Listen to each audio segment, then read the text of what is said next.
TV updates.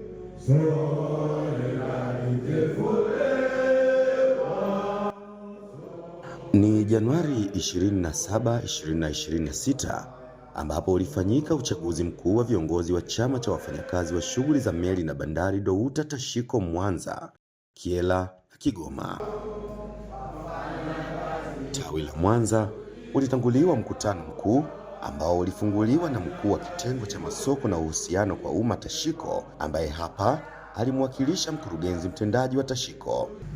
Ni washukuru DOUTA kwa kumwalika MD katika wiki, kwani ni jambo ambalo si tu la kikanuni, lakini pia inaonyesha mshikamano kati ya DOUTA na management. Pili, kwa niaba ya MD vile niwatakie kikao kizuri. Risala ya wajumbe. Ndugu mgeni rasmi, pamoja na jitihada zako na dhati za kukabiliana na changamoto mbalimbali za watumishi, bado tunakabiliwa na changamoto ambazo kwa namna moja ama nyingine kukwamisha jitihada za makusudi zinazochukuliwa katika uzalishaji kwenye taasisi yetu ya Tashiko.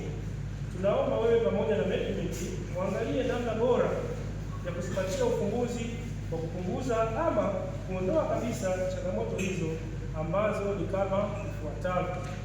Namba moja, mikataba ya wafanyakazi. Mheshimiwa mgeni rasmi, kama tunavyotambua kuwa taasisi yetu ilibadili jina la usajili kutoka MSSL na kuwa Tashiko, tumepokea barua za mabadiliko ya jina, lakini zinasema stahiki zetu zitabaki kama ilivyokuwa kwenye mkataba yetu ya MSSL. Niwahakikishie kwa dhati kabisa kwamba haya masuala mahususi ambayo mmeyasema hapa kwenye risala yenu tunayachukua na tunakwenda kuyafanyia kazi na tutatoa mrejesho kwa wakati. Kabla ya uchaguzi kuanza, ikawa ni sehemu ya viongozi wanaomaliza muda wao kuaga na kuomba pia nafasi kwa wale wanaoendelea. Mimi jina langu Mohamed Gume, ndio mwenyekiti naomaliza muda wangu leo, na waomba kura zenu ili niweze kumalizia yale ambayo nilianzisha. Sasa kwanza nataka nilete umoja, ili katika kudai maslahi lazima muwe wamoja. Kwa hiyo namba moja, lakini namba mbili ni maslahi ya wafanyakazi. Namba tatu, nataka nishughulike pia na ushirikishwaji wa wafanyakazi katika makundi tofauti. Hatimaye zoezi la upigaji kura kwa wajumbe katika nafasi za mwenyekiti, katibu, mweka hazina na kamati tendaji likaanza.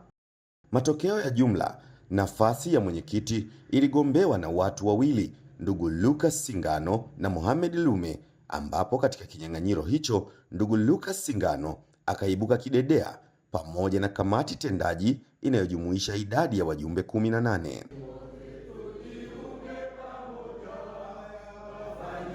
Tawi la Kyela, mwenyekiti ni Jackson Mwanda, katibu ni Richard Kaula na mweka hazina ni Fatuma Jabil Amagae.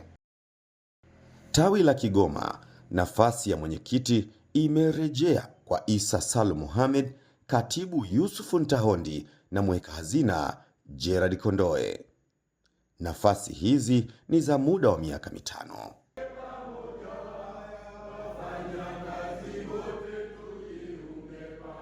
Mimi ni Edmond Rutajama na hii ni Meli TV ya kampuni ya Meli Tanzania Tashiko.